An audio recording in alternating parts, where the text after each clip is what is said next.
하나님 말씀 보겠습니다. 하나님의 말씀은 요한복음 1장 14절에서 18절 말씀입니다.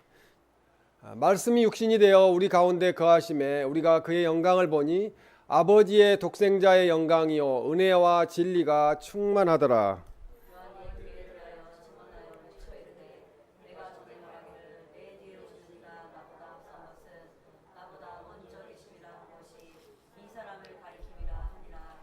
우리가 다 그의 충만한 데서 받으니 은혜 위에 은혜로라.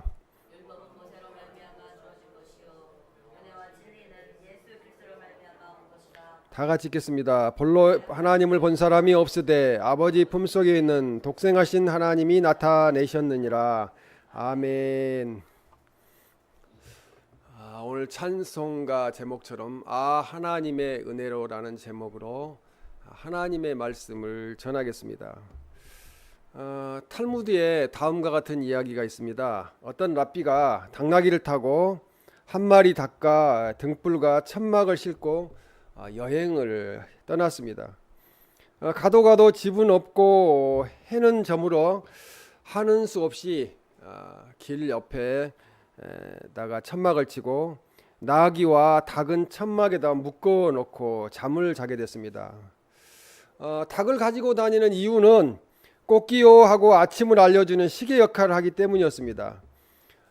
랍비가 천막 속에서 등불을 켜고 하나님 말씀을 읽고 있었습니다. 근데 갑자기 강한 바람이 불어서 등잔대가 넘어지고 그 불이 꺼지게 되었습니다. 할 수 없이 성경을 덮고 잠자리에 들기 전에 기도를 하게 되었습니다. 하나님, 이 밤도 주님 품 안에 품어주시고 지켜주시라고. 그리고 아침에 일어나 보니까 밤사이에 맹수들이 짐승들이 나와서 나귀와 닭을 잡아 이제 찢어서 잡아 죽이는 그런 일들이 일어났습니다. 그는 찢어진 천막을 챙겨서 주위를 살펴보니 자기가 바로 옆에 동네가 있는 마을이 있는 곳에서 잠을 들었다는 것을 보게 되었습니다. 그런데 이제 그 마을로 내려가서 동네 사람들한테 이제 내려가서 이야기를 들어보니까 어젯밤에 떼강도가 와서 사람들을 죽이고 물건을 빼앗고 동네를 다 아수라장을 만들었다는 이야기를 듣게 되었습니다. 그때 랍비는 무릎을 꿇고 하나님 앞에 감사 기도를 드렸습니다. 만일에 등불이 켜 있었거나 닭이나 나귀가 살아서 소리를 냈다면 자기도 틀림없이 죽었을 것인데 이 세 가지를 미리 잃어버렸기 때문에 자기가 살 수 있었다는 것을 깨닫게 되었습니다. 우리들도 생각해 보면 인생을 살면서 잃어버린 게 많습니다. 잃어버린 게 많이 있는데 잃어버린 것보다도 더 중요한 것은 우리가 구원을 얻었다는 거죠. 목숨을 유지하고 있다는 거, 영원토록 생명을 유지할 수 있다는 거, 가장 큰 것을 얻게 되었습니다. 그래서 우리는 하나님의 은혜에 감사할 수밖에 없습니다. 우리도 때로는 역경에 처하지만 고난과 역경에 처하지만 하나님께서 내게 주신 은혜가 더 크다는 것을 느껴야 합니다. 나이가 먹어갈수록 하나님의 은혜로 살았다, 은혜가 아니면 어떻게 했을까 하는 그런 생각을 더 많이 가지게 됩니다. 내게 주신 어떤 여건 속에서라도 항상 감사할 수 있는, 우리가 그 깊은 신앙을 가질 수 있다면 얼마나 좋겠습니까? 하나님께 성도들의 마음에 감동의 은혜를 주셔서 성령으로 충만한 상태, 사랑과 희락과 화평과 오래 참음과 자비와 양선과 충성과 온유한 상태, 그 상태가 바로 은혜가 넘치는, 은혜 받고 생활하고 있는 상태라고 볼 수 있겠습니다. 우리가 은혜라는 말은 교회에서 참 많이 사용합니다. 하나님의 은혜, 은혜가 있느냐 또 은혜가 없느냐, 또 은혜가 충만하니 안 하니 하는 이런 말을 참 많이 하는데, 우리가 은혜를 알고 오늘 하나님 앞에 하나님의 은혜를 받고 신앙생활을 은혜롭게 하는 우리 모두가 되시길 주님의 이름으로 축원합니다. 첫 번째로 이 은혜란 하나님이 인류 구원을 위해 아들 예수님을 보내주신 것이 바로 은혜입니다. 그래서 요한복음 오늘 1장 14절에 이렇게 말씀합니다. 말씀이 육신이 되어 이렇게 말씀합니다. 하나님이 사람의 몸으로 오신 분이 예수님이십니다. 예수님은 하나님이시죠.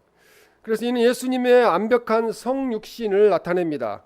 그래서 말씀이 육신이 되었다는 말씀은 요한복음 1장 1절에서 2절 말씀에도 보면은 이 말씀은 곧 하나님이시니라 라고 말씀합니다. 예수님이 곧 하나님이시라는 거예요. 예수님이 태초에 하나님과 함께 계셨고 성부, 성자, 성령으로 세상을 창조하셨다는 거예요. 하나님은 한 분이시지만 그 세 역할을 감당하셨다는 거죠. 그래서 이 요한복음 1장 1절에 사도 요한은 로고스, 말씀이란 뜻이거든요. 로고스 헬라어로. 그래서 영원성, 인격성, 신성을 부각시킴으로써 로고스가 바로 계시의 안성자이신 예수님, 말씀이 하나님 말씀이 계셨는데 그 말씀이 바로 예수님이셨다고 말씀하고 있습니다. 요한복음 1장 14절에 보면 우리 가운데 거하심에라고 말씀합니다.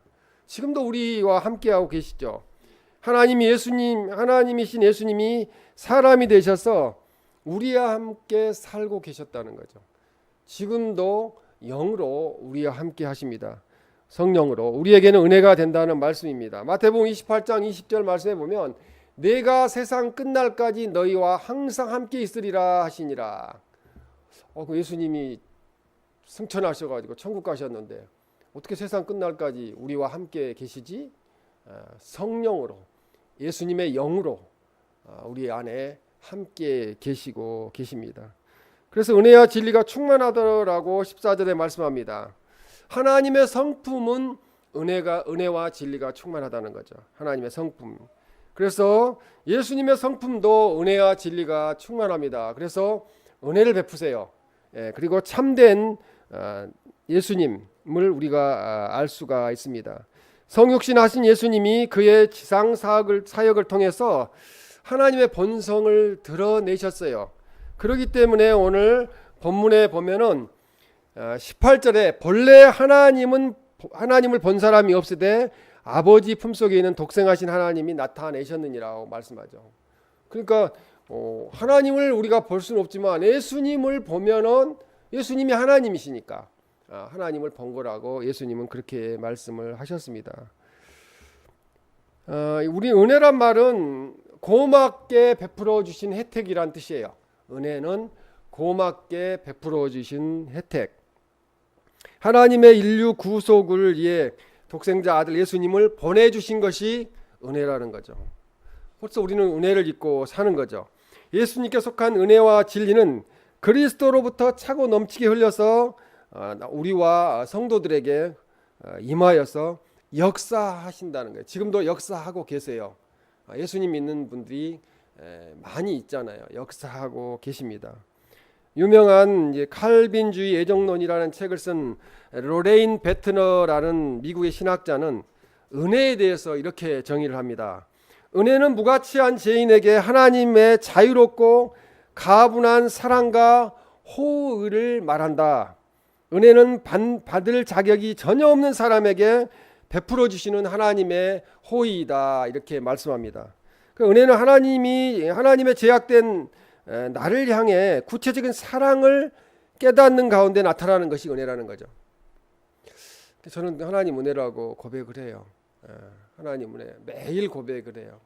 살아있는 것도 하나님 은혜, 눈 보게 하심도 하나님 은혜, 걸어다니게 하시는 것도 하나님 은혜, 또 하나님 일하게 하신 것도 하나님 은혜, 모든 게 하나님 은혜죠. 오늘 성경 말씀을 통해서 본 은혜는 하나님의 말씀이 인간의 몸을 입으시고 예수님이 인간의 몸을 사람의 몸을 입으시고 성육신 하심을 말합니다. 그것이 바로 은혜예요. 그 예수님 때문에 우리는 구원받게 되었고 이 땅에 소망이 없지만 영원한 천국의 소망을 갖게 되었습니다. 신학적인 용어로 이제 한다면은 인카네이션이라고 많이 들어보셨을 거예요. 인카네이션. 그래서 인간의 몸을 입고 성육신 하신 사건이 바로 인카네이션이고요. 하나님의 은혜라는 것입니다. 요한복음 1장 17절에 율법은 모세로 말미암아 주어진 것이요 라고 말씀합니다. 은혜와 진리는 하나님으로부터 나오고 예수님 안에서 구체화되었는데 율법은 모세를 통해서 하나님이 십계명을 주셨잖아요. 근데 율법대로 우리가 다 지키고 살 수가 없어요. 그렇게 살 수가 없고 그렇게 사는 자도 없습니다. 그래서 율법은 죄를 깨닫게 하는 거죠. 성경에 서로 사랑하라고 그랬는데 내가 서로 사랑하지 못했구나. 내 부모를 공경하라고 그랬는데 부모를 공경하지 못했구나. 그래서 그거 율법은 깨닫게 만드는 거죠. 율법은 초등학교 교사와 예전에 성경에는 몽학 선생이라고 그랬는데 초등학교 교사와 같다는 거예요. 초등학교 선생님들은 좀 쉬운 것부터 가르치기 시작하잖아요. 그렇죠? 율법은 그걸 가르쳐 준다는 거죠. 요한복음 1장 17절에 은혜와 진리는 예수 그리스도로 말미암아 온 것이라고 말씀합니다. 은혜와 진리.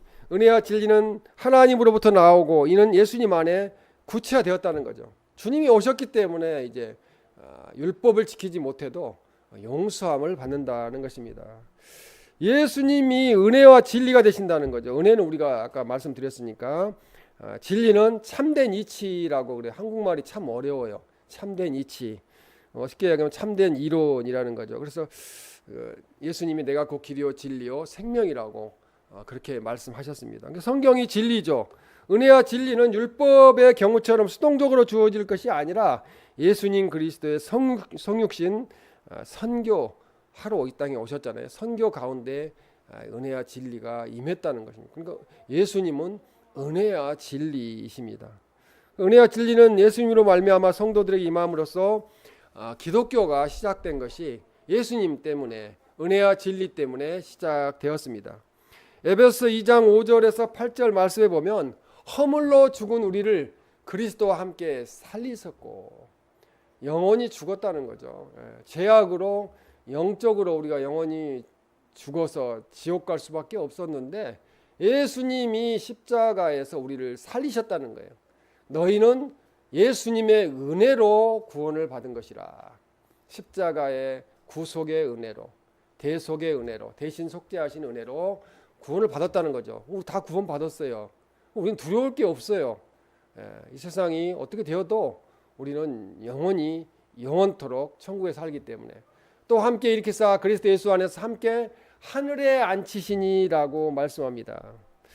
우리는 이미 하늘나라의 생명책에 기록이 돼 있어요. 그럼 어떻게 해요?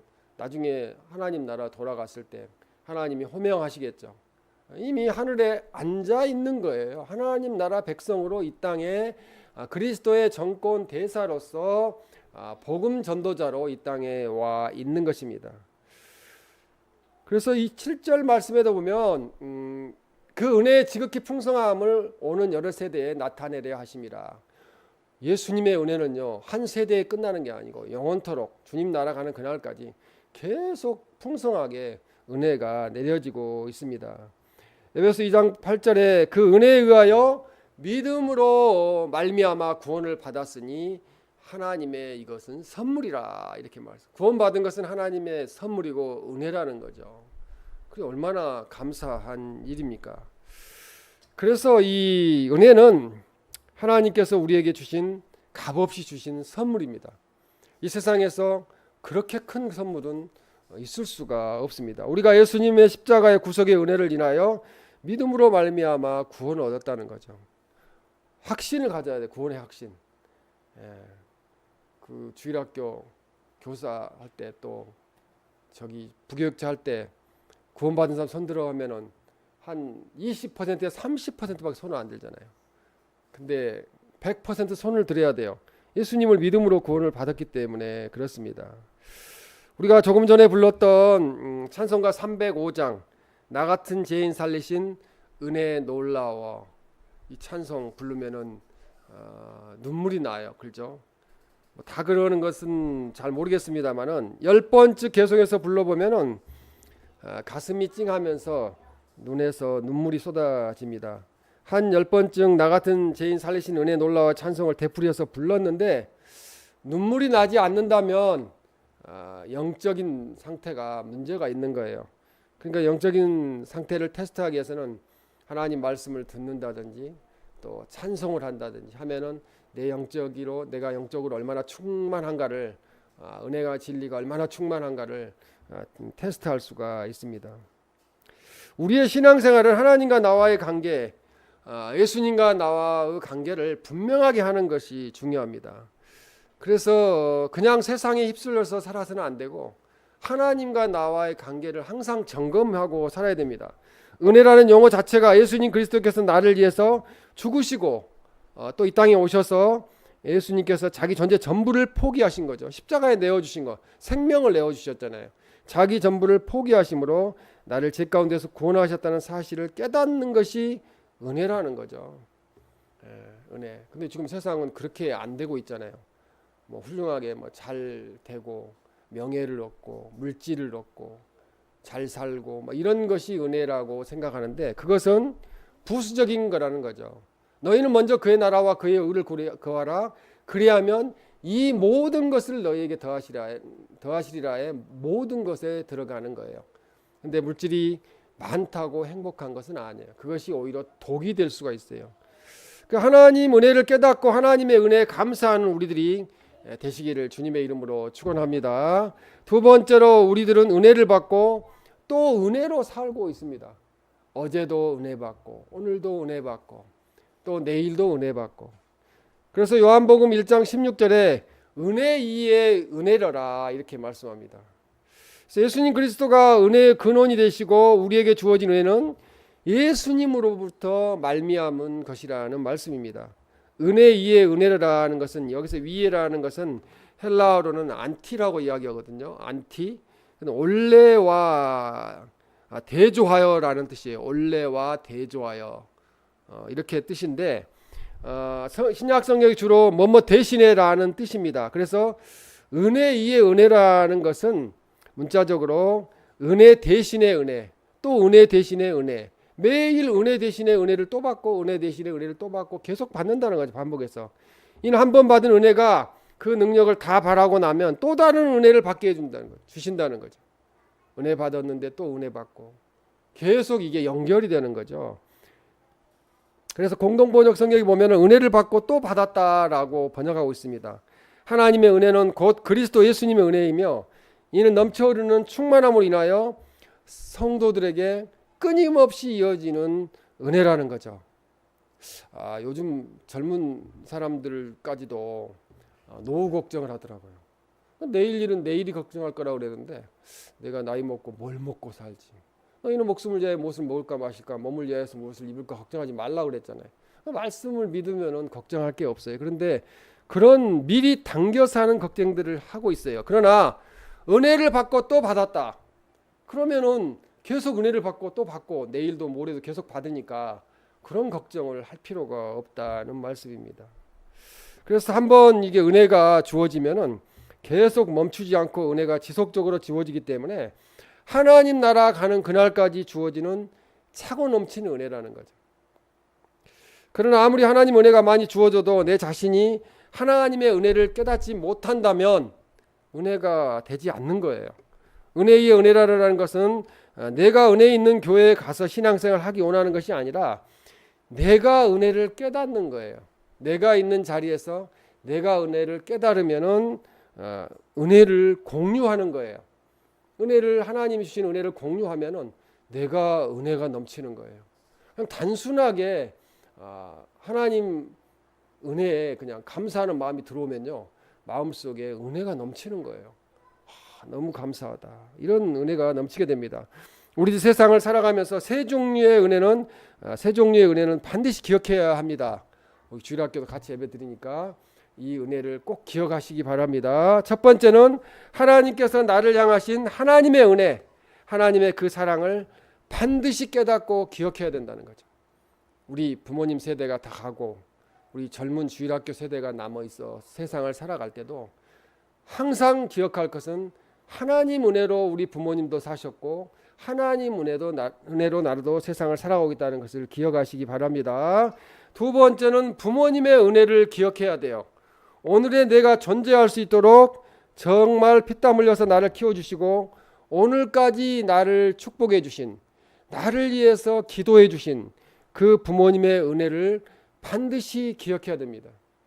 내가 지금 살아있는 거, 근심 걱정 없이 사는 거, 그것은 하나님의 은혜이고 부모님의 은혜입니다.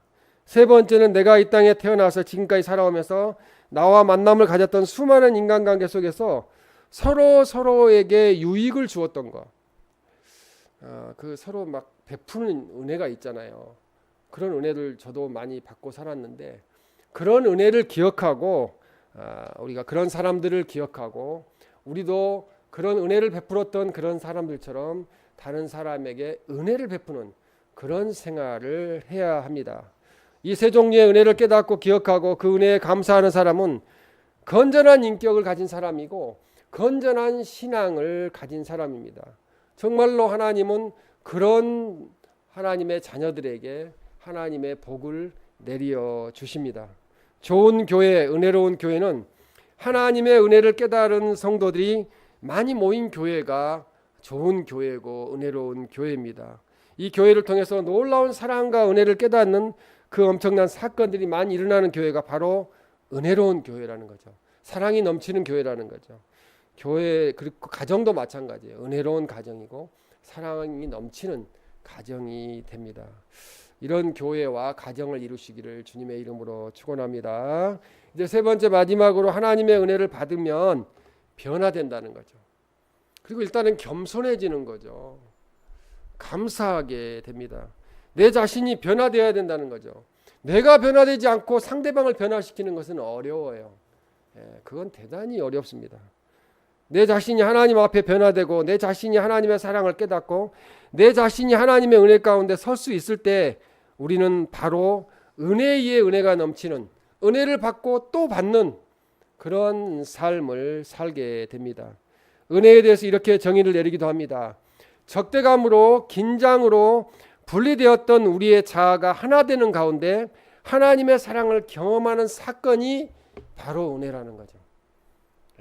하나님이 나를 진짜 사랑하시는구나. 지금 저는 이제 친구 교통사고 나가지고 시력이 0.2, 한쪽 눈만 0.2 보이는 친구를 생각하고 기도하고 있어요. 마음이 아파요.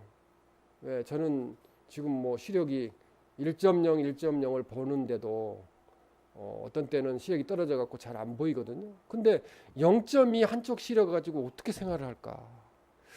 그래서 마음이 아픕니다. 그래서 그 친구에게 하나님께로 돌아오라고 권유하고 있어요. 그러니까는 하나님의 사랑을 경험하면은 은혜가 넘치게 된다는 것이죠. 환경은 안 바뀌어도. 그래서 하나님의 은혜는 이미 주어져 있다는 것입니다. 우리에게 지금 은혜가 오늘도 내일도 계속 주어져 있어요.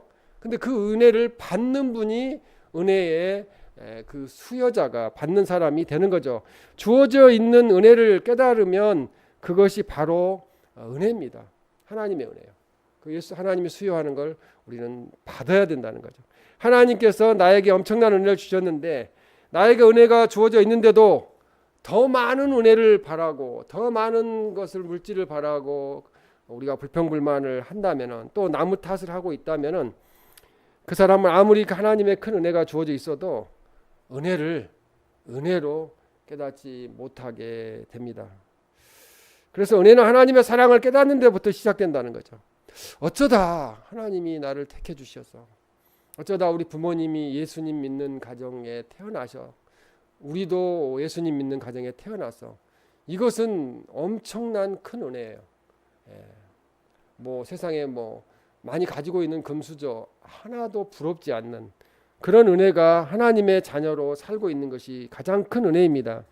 은혜 받은 성도는 하나님의 사랑을 깨닫게 되면은 예배 드리는 자세가 변화돼요. 내가 오늘 예배 자리에 있게 하시니 감사하다. 그렇게 이제 감사하는 마음을 갖게 되는 거죠. 그리고 은혜를 받은 성도는 그 삶의 가치관이 달라집니다. 세상의 물질이 가치관이 되는 것이 아니고 하나님 영광을 위해 사는 것이 나의 신앙의 가치관이 되는 거죠. 인생관이 달라지는 거죠. 삶의 태도가 변화되는 거예요. 나는 하나님 은혜를 받은 자, 하나님 은혜로 살고 있으니 하나님 영광을 위해 살겠다. 사도 바울은 얼마나 편협했고 얼마나 강팍했습니다. 예수님 믿는 사람들을 잡아서 가두고 죽이는 일을 했으니까요. 얼마나 인정이 없었고 얼마나 매정했던 사람이었습니다. 그러나 하나님의 사랑, 예수님의 십자가를 깨닫게 되고 주님을 다마스쿠스로 가는 길에서 만나게 되었을 때, 은혜를 체험했을 때 사도 바울의 인생은 180도로 변화가 되었습니다. 딴 사람이 되었다는 거죠. 우리는 성경을 통해서 알 수 있습니다. 그래서 사도 바울은 고린도전서 15장 10절에 내가 나 된 것은 하나님의 은혜로 된 것이니 라고 고백합니다. 내가 지금 나 된 거, 이 정도 살고 있는 거 다 하나님의 은혜로 된 것이다. 내가 한 것이 아니요 오직 나와 함께 하신 하나님의 은혜로다. 하나님의 은혜로 사는 거예요, 모든 것이. 그래서 사도 바울은 그렇게 고백을 했습니다. 우리들도 나의 나 된 거, 지금 내가 현재 이 모습으로 살고 있는 거, 그것이 하나님의 은혜라고, 그리스도인 된 것이 하나님의 은혜라고 고백을 해야 됩니다. 나의 나 된 것은 내가 잘나서, 내가 똑똑해서, 내가 유명해서, 내가 열심히 노력해서가 아니라 하나님의 은혜라는 사실을 우리는 깨닫고 그리스도인답게 변화된 삶을 살아야 합니다. 하나님 은혜가 없는 상태에서 인간이 노력하는 것은 헛된 노력이에요. 헛고생이에요. 헛고생. 주일 안 지키고 주일날 예배 안 드리고 주일날 아침 일찍 나와가지고, 심지어 제가 옆에 있는 분 보니까 4시 반에 나오더라고요. 새벽기도 나오는 거 똑같아요. 그래 열심히 일합니다. 그게 무슨 의미가 있겠어요. 하나님의 은혜를 모르고 살기 때문에 그렇습니다. 고린도후서 12장 7절에 내 육체의 가시 곧 사탄의 사자를 주셨으니, 사도 바울은 육신의 질병을 가지고 있었기 때문에 하나님께서 나에게 병마를 떠나가게 해달라고 기도를 했어요. 저도 기도를 하죠. 눈을 밝혀주시라고. 그 병마를 떠나게 해달라고 기도를 했는데, 하나님은 그렇게 이제 응답을 하시게 되는데, 응답하기 전에 이제 하나님이 사람을 붙여주셨어요. 그게 누구냐면 의사인 누가예요. 누가복음과 사도행전을 기록한 의사인 누가를 계속 동역자로 같이 다니면서 사도 바울을 치료할 수 있도록 해 주셨어요. 사도 바울이 그 몸에 무슨 병이 있었는가에 대해서는 의견이 분분합니다. 안질이 있었다, 안과적인 질환이 있었다, 또 간질이 있었다고까지 이야기를 합니다. 바울은 신체의 질병을 지니고 한평생을 살았습니다. 고린도후서 12장 8절에 보면 내가 3번 주께 간구하였더니 라고 말씀합니다. 3번 주님께 간절히 구했는데, 기도했는데, 하나님이 12장 9절에 이렇게 말씀합니다. 내 은혜가 내게 족하도다. 쉽게 이야기하면 알았다, 그냥 그 상태로 살아라, 이렇게 이야기하시는 거예요. 내가 너에게 이 고난을, 이 가시를 준 것은 그 가시 때문에 나를 더 잘 섬기게 하겠다는 뜻이에요. 그래서 이 내 은혜가 내게 족하다고 말씀하셨습니다. 하나님께서는 이 육신의, 사도 바울의 육신의 질병을 한 번에 치료해 주실 수 있었어요. 근데 치료해 주시지 않고 그만큼 은혜를 주신 것은 그것 때문에 하나님께 순종하고 겸손하게 섬겼기 때문이라고 말씀합니다. 바울은 뼈아픈 질병을 그대로 지닌 채 살아야 했습니다. 본래 은혜는 그리스도 예수님을 통하여 구원받아 하나님의 자녀로 사는 것이기 때문에 반드시 인간의 고난이 제거되는 것만이 은혜를 뜻하는 것이 아니라는 거죠. 고난 받는 중에도 하나님의 은혜를 깨닫는 것이 진짜 은혜를 깨닫는 것입니다. 고린도후서 12장 9절에 이는 내 능력이 약한 데서 온전하여짐이라고 말씀합니다. 우리 찬양 중에서 약할 때 강함 대신에 그 찬양도 있잖아요. 약할 때 강해지는 거예요. 내가 약할 때, 내가 약해서 하나님 앞에 내려놓고 나 하나님 어리석어요, 나 아무것도 몰라요, 나는 약해요, 그렇게 고백하면 하나님이 강하시기 때문에 강하게 역사하세요. 그럼 하나님이 새 힘을 주시고 강하게 일을 처리해 나가십니다. 우리가 처리하는 것보다 하나님이 하시는 게 더 놀라운 역사를 이루어 갑니다. 그래서 은혜는 예수님을 통하여 역사가 일어나는 것이 은혜인데, 예수님께서 우리에게 능력을 베풀어 주시면 우리는 온전해질 수 있다는 것입니다. 오히려 사람이 짊어지고 있는 아픔 때문에 교만해지지 않는다는 거죠. 대부분 겸손한 분들은 자기가 못나서 겸손한 게 아니고 그런 아픔을 겪었기 때문에 하나님 앞에 겸손해지는 것입니다. 늘 주님을 의지하고 또 주님께서 은혜로 우리가 실족하지 않도록 지켜주신다면 그것처럼 영광스러운 존재가 없다는 것입니다. 바울이 인간적인 약점을 지님으로써 자신에게서 나타나는 능력이 오직 하나님에게서 비롯되었음을 자각하게 되어 겸손하게 되었다는 거죠. 저는 그 생각을 해봐요. 바울이 만약에 그 안질이 아니고 이렇게 쓰러져 가지고 이렇게 경기를 일으키는 그런 상태에 놓여 있었다면 방금 설교를 했는데 내려가서 쓰러진다고 그러면은 어떻게 되었을까 하는 생각을 많이 하게 됩니다. 그러나 바울은 그런 것 때문에 겸손했다는 거죠. 하나님께서 은혜를 주신다는 것은 은혜의 원리가 그에게도 적용되었다는 거죠. 바울은 끊임없이 그 은혜의 원리를 따라 살게 되었다는 것입니다. 자기가 약함이 있으면은 그 약한 것 때문에 더욱 하나님을 의지하게 됩니다. 바울이 하나님의 그 응답을 듣고 난 뒤에 하나님께서 나에게 더 겸손하게 하나님을 섬기게 하기 위해서 나에게 이렇게 응답하셨구나라고 그런 자세를 가지게 되었습니다. 은혜 위에 은혜를 깨닫고 체험한 사람은 그의 삶이 감사하는 삶으로 변화됩니다. 과거를 뒤돌아보면서 신세한탄하고 후회하는 것이 아니고 현재 존재하는 것, 살아있는 것에 현재 이렇게 살고 있는 것에 감사하게 됩니다. 또 감사하면은 찬송이 나옵니다. 입에서 찬송이 나오는 거죠.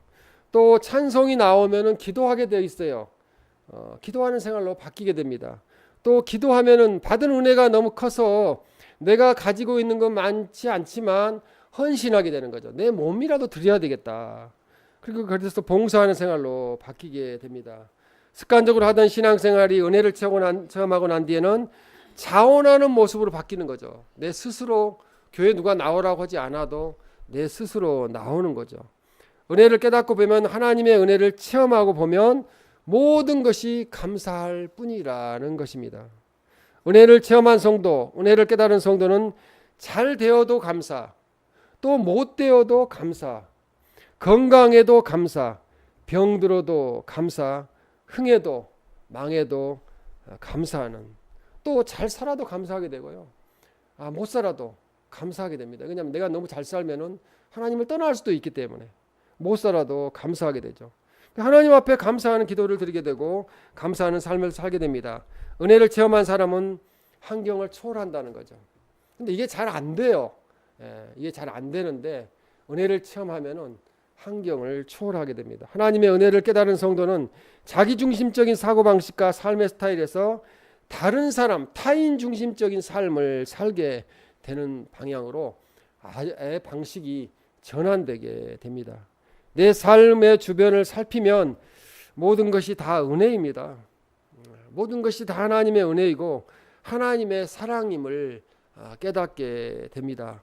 오늘 주신 은혜 위에 은혜, 하나님의 은혜로 은혜를 받고 또 받았다는 말씀을 생각하면서 하나님의 은혜에 감사하는, 그리고 하나님의 은혜를 더욱더 많은 사람들과 나누는 그러한 하나님 은혜 가운데 살아감으로 우리가 더욱 변화되고 감사하고 또 겸손한 우리들이 되시기를 주님의 이름으로 축원합니다. 아멘.